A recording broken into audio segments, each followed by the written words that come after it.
1번 슈퍼비전에 관한 설명으로 옳은 것은 차례로 읽어가면서 설명을 확인해 보도록 하겠습니다. 1번 슈퍼비전은 연속적이라는 점에서 자문과 유사하다. 어떤가요? 그렇지 않죠? 슈퍼비전과 자문은 다릅니다. 왜냐? 자문은 단기적이에요. 한시적이라는 말이죠. 그리고 특정 문제에 대한 도움을 줍니다. 그런데 슈퍼비전은 어떤가요? 연속적이죠. 장기적입니다.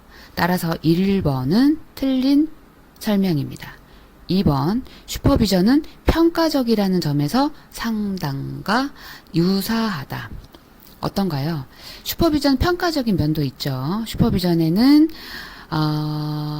분명 지도와 교육을 통해 수련생의 능력을 향상시키는 겁니다. 상담은 어떤가요? 평가적이라기보다는 비평가적이라고 할 수 있겠죠. 그래서 2번도 틀린 답입니다.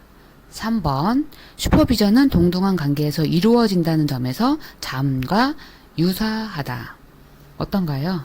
옳지 않죠. 슈퍼비전은 일반적으로 어떤가요?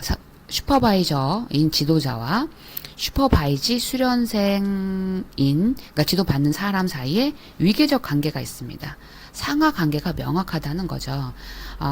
그런 반면 자문은 어떤가요? 동등한 관계에서 이루어지는 경우가 많죠. 따라서 3번도 틀렸습니다. 4번 슈퍼비전은 수련생의 문제 행동, 사고, 감정을 다룬다는 점에서 상담과 유사하다. 맞는 설명입니다. 그래서 1번 답은 4번이 되겠네요. 나머지 5번 슈퍼비전은 수련생과 내담자의 필요에 의해 수행된다는 점에서 교수와 유사하다. 어떤가요? 슈퍼비전은 수련생과 내담자의 필요에 의해 수행되는 것이 아니라 주로 수련생과, 그러니까 슈퍼바이지와 슈퍼바이지가 교육과 전문성을 위해서 슈퍼비전을 받는 거기 때문에요. 전문성 향상을 위해 체계적으로 계획된 과정이죠. 근데 교수는 어떤가요?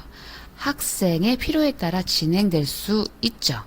슈퍼비전과는 다르다라는 거죠. 따라서 5번도 틀렸습니다. 그래서 슈퍼비전에 관한 설명으로 옳은 것은 4번.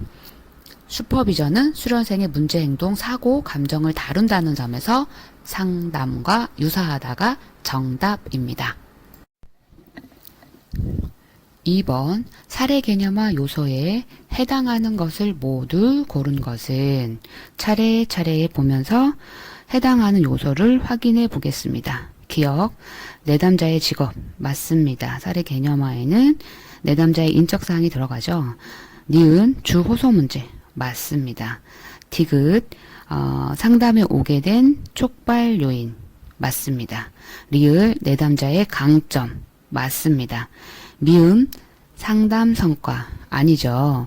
사례 개념화에는 상담 성과는 해당되지 않습니다. 따라서 답은 기억, 니은, 디귿, 리을이 되겠네요.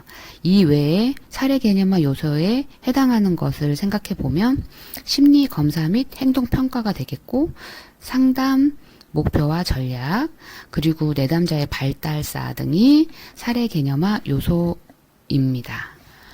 따라서 2번의 답은 3번입니다. 3번 슈퍼비전에서 사용하는 기법에 관한 설명이다. 괄호 안에 공통적으로 들어갈 단어로 옳은 것은 첫 번째, 의도적, 비의도적인 땡땡땡은 구분되어야 한다. 땡땡땡은 신뢰의 기초에서 이루어진다. 땡땡땡은 동맹관계를 형성 유지하고 학습과정에 적극적인 참여를 촉진한다. 어떤가요? 감이 오나요? 답은 2번이죠. 자기 개방입니다. 자기 개방이라는 것은요, 슈퍼비전에서 슈퍼바이지를 도와주기 위한 의도를 가진 것입니다. 그래서 의도적, 비의도적인 자기 개방은 구분되어야 한다라는 표현에 맞고요. 또한 슈퍼바이지와의 친밀성을 고려해야 합니다. 즉 신뢰의 기초에서 이루어진다라는 거죠.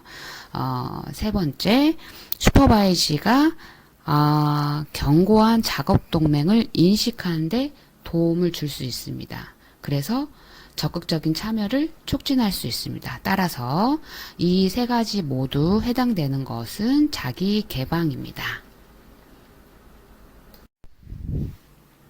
4번 슈퍼비전에서 나타나는 병행 과정에 관한 설명으로 옳지 않은 것은 우선 이 문제를 풀기에 앞서 병행 과정에 대한 선 이해가 있어야 되겠습니다. 아시겠지만 한번 짚고 가겠습니다. 병행 과정은 어떤가요? 상담 현장에서 상담자와 내담자 간의 관계에 나타나는 역동적 상호작용이 어디에서? 슈퍼비전 상황에서 슈퍼바이저와 수련생, 그러니까 슈퍼바이지 간의 관계에서 유사하게 드러나는 것을 말합니다. 이는 전이, 역전이 현상과도 관계가 있고 3자 관계에도 관계가 있습니다.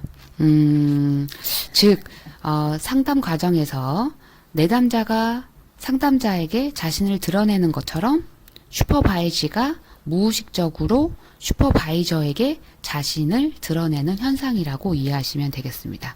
이런 이해를 바탕으로 문제를 풀어 나가겠습니다. 1번 병행 과정의 통로는 상담자이다. 맞습니다. 2번 병행 과정은 일종의 성찰 과정이다. 맞습니다. 3번 3자 관계는 병행 과정의 기초가 된다. 맞습니다. 4번 병행 과정은 전이, 역전이와 관련이 있다. 맞습니다. 그렇다면 나머지 남은 5번 수련생의 미해결 문제는 병행 과정의 산물이다. 틀렸죠. 병행 과정은 주로 누구죠? 상담자와 내담자 간의 상호작용 패턴이 어디에서? 슈퍼비전 관계에서 반복되는 현상을 의미하는 것이지 슈퍼바이지, 그러니까 수련생의 개인의 미해결 문제 자체를 의미하지는 않고요. 수련생의 미해결 문제는 병행 과정의 원인일 수 있으나 병행 과정의 결과는 아니죠. 그래서 병행 과정의 산물이다. 이런 표현은 맞지 않습니다. 따라서 답은 5번입니다. 6번 보딘이 제시한 슈퍼비전에서의 작업동맹에 관한 설명으로 옳은 것을 모두 고른 것은 기억, 작업동맹을 변화를 위한 협력으로 정의한다. 맞습니다. 작업동맹을 변화를 위한 협력으로 협력, 즉 친밀한 관계의 상호 호혜적 관계로 정의했습니다. 니은 상담에서의 작업동맹과 슈퍼비전에서의 작업동맹을 동일한 세 가지 요인으로 설명한다. 맞습니다. 디귿 슈퍼비전 작업동맹의 세 가지 요인은 목표, 과업, 성과에 대한 합의이다. 여기에서 옳지 않는 부분이 있습니다. 슈퍼비전 작업동맹의 세 가지 요인은 목표, 과업, 요대에 대한 합의입니다. 성과는 아닙니다. 따라서 답은 기억, 니은 작업동맹을 위한 협력으로 정의한다. 상담에서의 작업동맹과 슈퍼비전에서의 작업동맹을 동일한 세 가지 요인으로 설명한다. 까지가 옳은 설명입니다. 그래서 답은 2번입니다.